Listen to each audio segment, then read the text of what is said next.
Have you ever heard the term fringe masonry? No? Well, get ready, because the interest in this shadowy and more esoteric side of Freemasonry is absolutely exploding right now.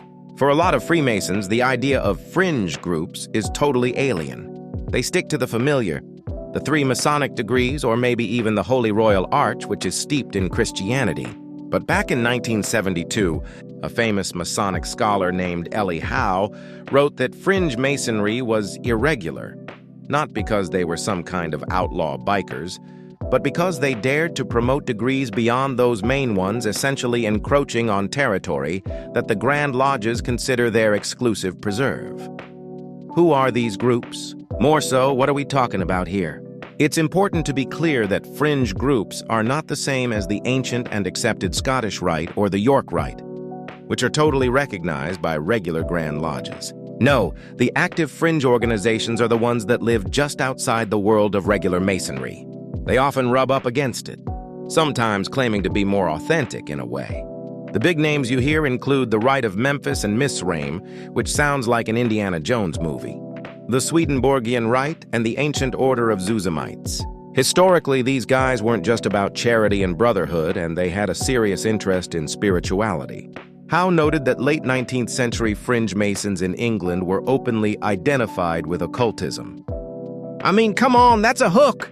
Back then, fringe masonry was a small and amorphous group of men who were really connected. But here's the twist, it didn't stay on the fringe.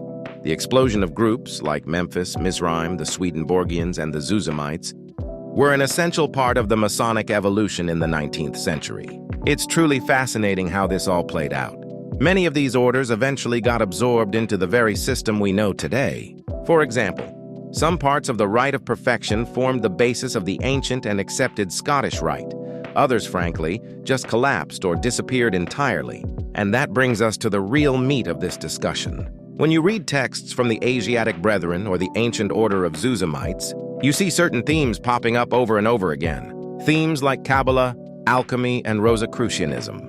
These same ideas appear in the degrees of the recognized Scottish Rite, and most obviously in the high-level Rose Croix degrees. My work today is to connect those dots for anyone interested in knowing or learning about these things, to truly grasp the context where the more familiar Masonic rites we know and love actually evolved from. It's an edgy part of Freemasonry's history, but an undeniable one.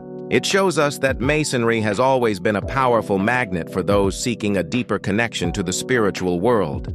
It demands a closer look. If you enjoyed this short or wish to learn more, like, share, and subscribe.